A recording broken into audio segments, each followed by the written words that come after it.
Hi, I'm Penny, and this is my fourth Spectrospective. I was diagnosed when I was in Year 9 at age 14, so I went through most of my schooling undiagnosed. I went to the same school from prep to Year 12. In Year 1, I started seeing the special ed teacher once a week to get extra maths problems to do in class once I'd finished the usual ones. When I got excited at school, I'd often talk louder and louder and faster and faster. My Year 4 teacher would often remind me to turn the volume down. Getting homework done was a challenge with 3 younger sisters running amok in the lounge room before dinner. This improved in grade 5 when I got my own room after we had extensions at our house. In grade 6, I was bullied for my lisp and what I considered a speech problem.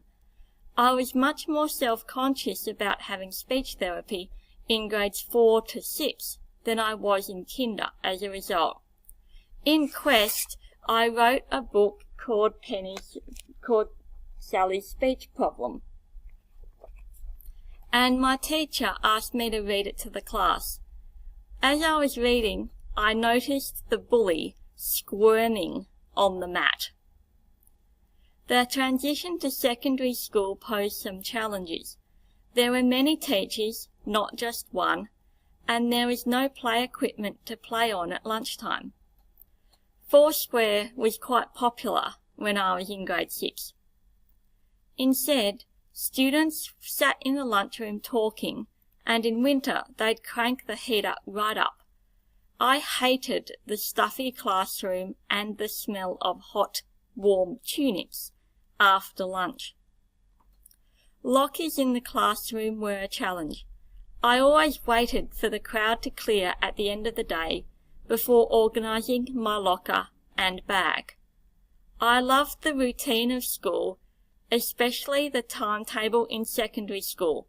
And with my memory, I had that timetable memorised quick smart.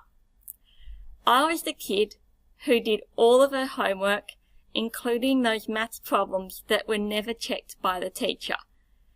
This posed challenges in Year 9-10 when the homework level increased, but there were still lots of subjects.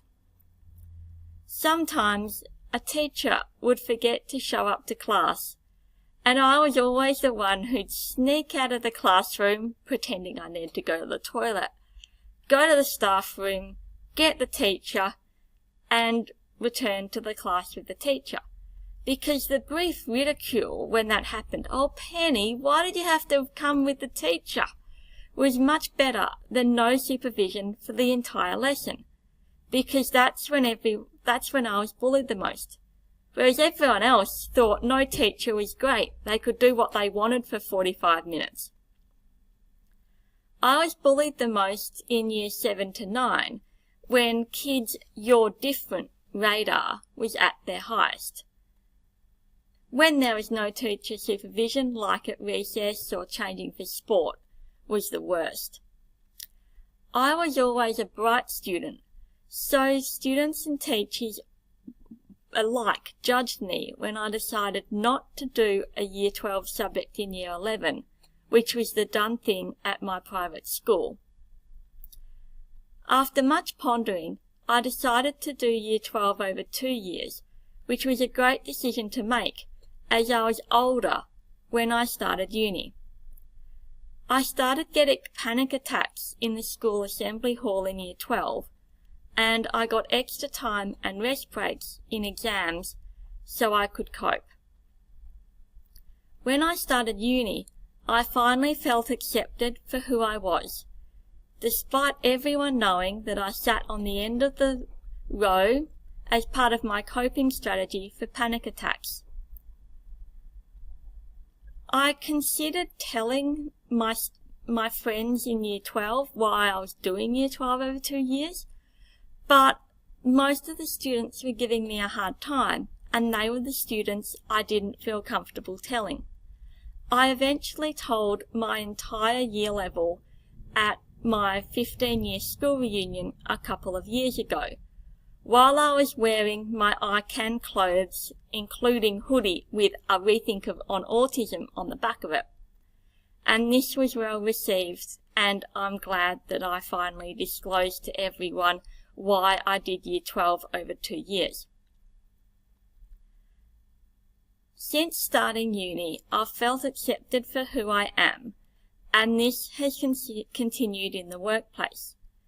As a lecturer at Monash Uni, I'm still involved in education. In fact, I'll be teaching over 1,000 students in semester 2 this year over 2 different subjects.